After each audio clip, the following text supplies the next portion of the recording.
안녕하세요. 내일의 의사들 주용원 원장입니다.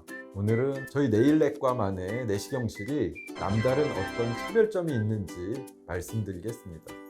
크게 두 가지 차별점이 있는데 바로 산소와 이산화탄소입니다. 첫 번째로 산소가 왜 중요한지 내일내과에서는 어떻게 관리하는지 말씀드리겠습니다. 최근에는 환자의 편의성을 높인 수면 내시경이 많이 시행되고 있는데 환자 안전을 위해서 수면 중 산소 농도의 감시 장치가 필요합니다. 내시경 환자분들이 숨을 쉴 때 산소 교환이 일어나서 손끝 말초 혈관에 도달할 때까지 20초에서 30초 정도 시간이 걸립니다. 그래서 대부분의 병원에서는 환자 감시 장치를 당연히 사용하는데 이렇게 손끝에 이렇게 꽂고 산소 측정하는 거 보셨을 거예요. 산소 포화도 감시 장치로 환자분들이 숨을 잘 쉬는지 그거를 알아보는 기계입니다. 그래서 손가락 끝에 이렇게 하게 되면 우리가 숨을 쉴 때 산소 이산화탄소 교환을 통해서 지금 현재 제 손가락에 산소가 얼마나 지나고 있는지를 알 수 있는 장치예요. 현재 이제 98% 저는 이제 건강한 상태입니다. 근데 내시경을 하려고 이렇게 이걸 하고서는 이러고 있으면 수면제를 좀 깊이 세게 쓴 경우에 코를 골다가 숨을 멈추게 되겠죠. 그럼 이게 이제 쭉 떨어집니다. 그렇게 되면 막 환자분 일어나세요 막 때리고 깨우고 그제서야 막 부랴부랴 산소 조절을 끼우고 그러면 사실은 손에서 지금 98%가 된 이 산소는 제가 30초 정도 전에 폐에서 숨을 들이마신 게 간 거기 때문에 이게 신호를 알려줄 때까지 약 딜레이가 30초에서 40초 정도 있어요. 그러니까 이게 저산소증이 된 상태에서 그 다음에 움직이면 조금 늦습니다. 그래서 그걸 방지하기 위해서 저희는 이 저산소증 상태의 알람이 오기 전에 미리 내시경 하기도 전에 산소를 마시는 상태에서 주무시도록 그렇게 하고 있습니다. 그래서 잘 깨지 않거나 적절히 산소 공급이 되지 않은 경우에는 마취 사고가 발생할 위험성이 매우 높습니다. 그러나 미리 수면 마취 전에 산소를 공급해서 말초 조직의 산소 포화도를 높여놓게 되면 모든 조직에 산소가 충분히 공급이 되어진다면 호흡이 잠시 떨어지는 시기가 온다 하더라도 5분에서 8분 정도 그 시기를 버틸 수 있다고 해요. 그래서 안전사고를 크게 줄일 수가 있게 되었습니다. 그래서 이런 이유로 인해서 2020년도 소화기 학회 수면 내시경 가이드라인에서는 모든 수면 내시경에서는 전부 산소를 미리 투여하라는 권고사항이 바뀌었습니다. 그런데 말입니다. 제가 조사한 많은 내시경실에서는 건강한 사람이 건강검진 목적으로 내시경을 받기 때문에 수면 내시경 시작 전에 모든 환자한테 미리 산소를 투입하지 않더라고요. 그래서 일반적인 수면제만 주고 내시경을 하다가 일시적으로 저산소증이 발생할 때 제가 아까 말씀드린 것처럼 산소를 공급해주는 곳이 대부분입니다. 그런 곳에서는 일시적 저산소증이 발생하는 긴박한 상황에 산소를 공급해야 하기 때문에 코 속으로 들어가는 산소 공급관인 이 나살 카뉼라를 여러 사람한테 돌려서 사용하고 있어요.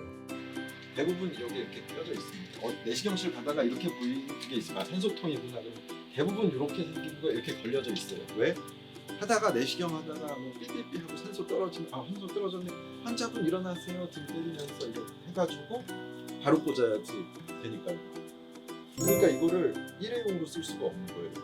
예를 들어 환자분이 띠띠띠 저산소증이 왔어요. 환자분 산소 떨어졌네요. 잠깐만요. 이거 해가지고 해야 되는데 왜 안 되지? 산소 한 잔 떨어지고 있는데 이걸 언제 일회용으로 이걸 했다가 이걸 껴가지고 해가지고 이걸 합니까? 저산소증에 노출이 되면 이걸 일회용으로 쓸 수가 없는 거예요. 그래서 대부분 일시적 저산소증에 오는 환자들은 바로 산소 공급을 해야 되기 때문에 이렇게 해놓고 바로 재사용을 합니다. 그러면 저산소증이 생겨가지고 앞사람 코에 들어갔든 이게 그 다음 저산소증 환자의 코에 그대로 들어갑니다. 찝찝하죠. 여기 닦아서 쓸 수도 있는데 닦아서 쓰는 데도 있고요.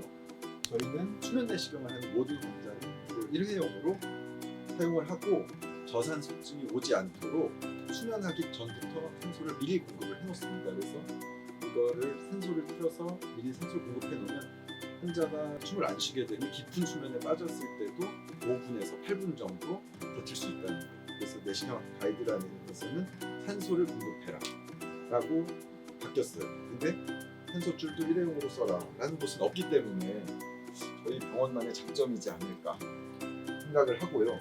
수면 내시경 받으면서도 아마 여기까지는 잘 모르셨을 거예요.